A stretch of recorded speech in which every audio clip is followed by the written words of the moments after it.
Odlučio sam da učestvujem u MTS App konkursu jer sam mislio da imamo jako dobru ideju za aplikaciju i hteo sam da vidim da li nešto možemo da osvojimo sa njom, a i generalno me interesovalo kako izgleda takmičenje ovog tipa.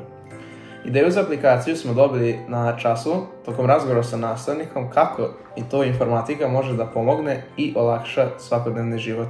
Pored vrednih nagrada, učešće mi je donelo vrlo bitno iskustvo u prezentovanju radova i kako jedna dobra prezentacija treba da izgleda. Mislim da je jako bitno da se kreira nešto korisno što olakšava svakodnevni život i što može da se proda.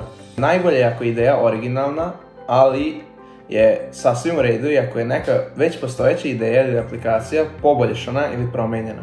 Osim toga, prezentacija mora da se usavrši, zato što pored kreiranja aplikacije vrlo je bitno i prodati nju.